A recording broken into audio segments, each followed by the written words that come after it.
There's Everest. See where the little cloud is? Just to the left of that little tiny cloud is the false summit and the peak of Everest. What a beautiful day. We are headed to Dingboche. We got about a 7-hour hike and it's cold. I think it's about 28 degrees right now. And we got to go down into the valley again, and then we'll rise up to about, I don't know, 15,000 feet or so, and then no more dips. We'll be going straight up from there. Yeah, so the weather's going to get colder and colder and the atmosphere thinner and thinner.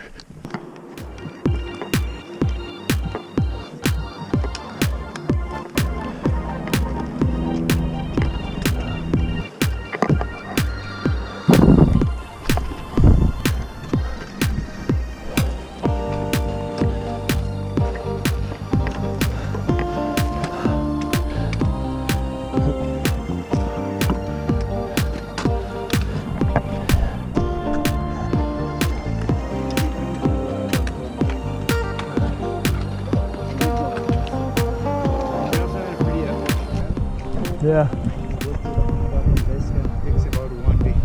To reach the base camp you see the summit behind. Is that the most technical mountain? Yes, yeah. Yeah, It's okay, known as that's it. technical mountain, and that's people call it expedition. It's not too much high because of the technical. Yeah. 6,900 meters.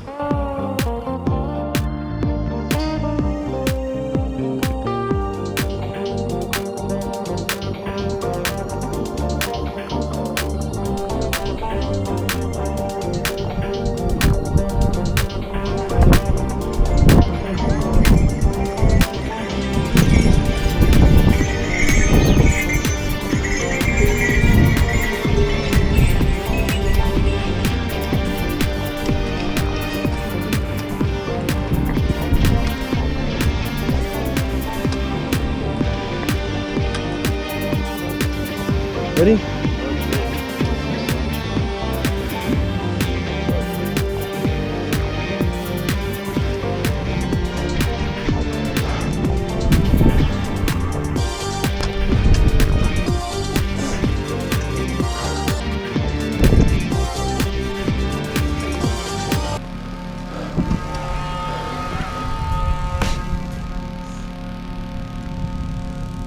Come on, Kay!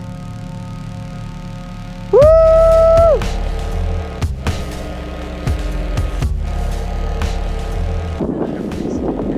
Have our acclimatization day in Dingboche, and a lot of people consider the acclimatization day a rest day. It is anything but a rest day. So we started down in that little town there, okay?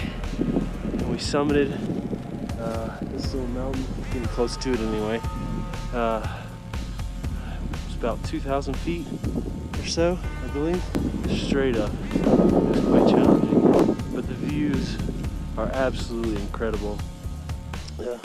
We got a couple glimpses of some golden eagles. I put my telephoto zoom on. See, I carry all this gear just so I can take pictures and record as much as possible. Keeping my eyes peeled for the eagles. I don't know if you can see it, but there's one right there. Let's see if I can grab him.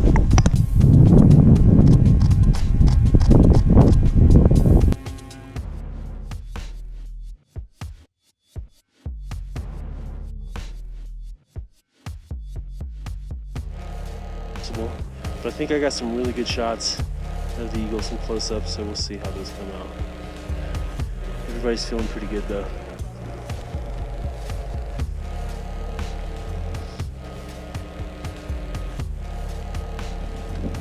Now if there's only an elevator to go down. So it's day 5 of our trekking days. We've made it to Dingboche, and we heading acclimatization hike. We hiked up about 2,000 feet. We hiked up to the summit above the clouds out there, and it was pretty challenging, but we got some amazing views. It's really windy right now. It's really cold. I'm just out scouting. It's still in the middle of the day. Everybody else is back at the hostel resting, and I decided to come out and try to catch some of this light. We've had really clear blue skies day in and day out, but not until the evening do the clouds start to roll in. So the clouds come in from this valley. You can see they pass through here and they head off into that direction. It is casting its shadows across Dingboche. I'm hoping it's going to make some for some dramatic scenery, that I can get a nice, good, wide landscape image of it. Let's see if I can show you.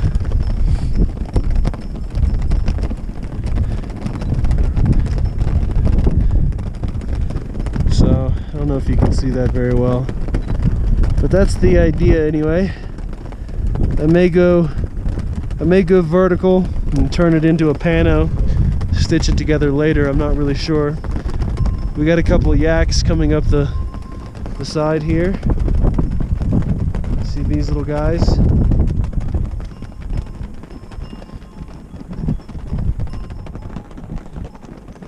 When they're not pack loading, they just kind of free roam and graze as they please.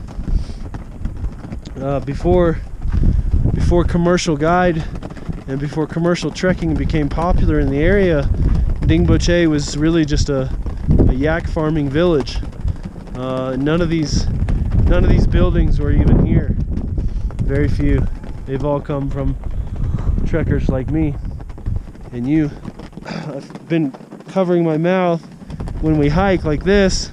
One, from the cold, but two, to keep from inhaling all the dust. Kind of gave me a deep chest cough from it. A couple people got some headaches. The important thing is drinking a lot of water.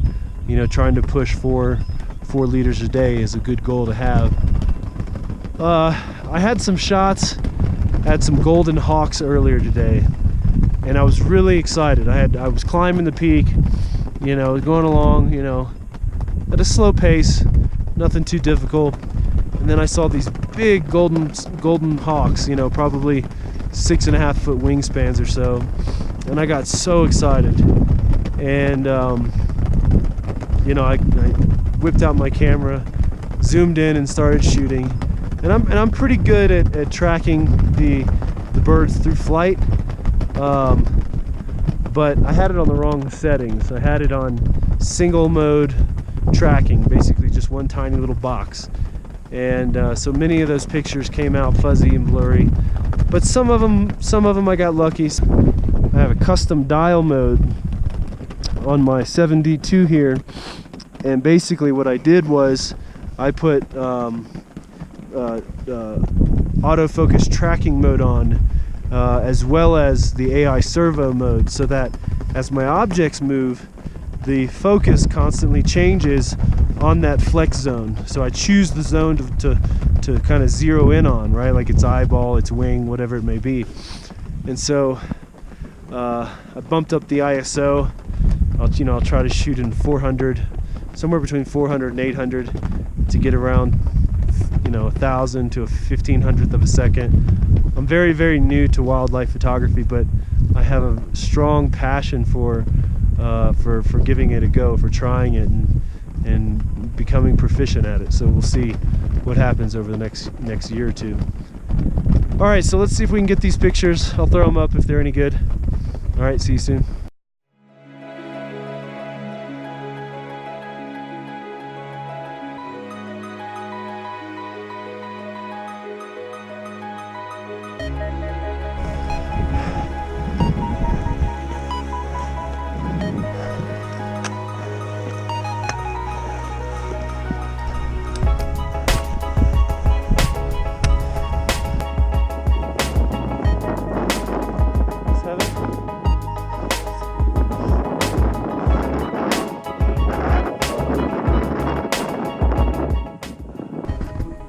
our source of heat for the evening.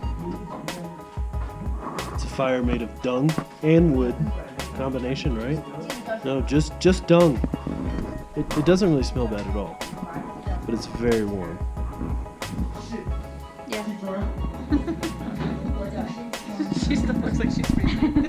That's the truth.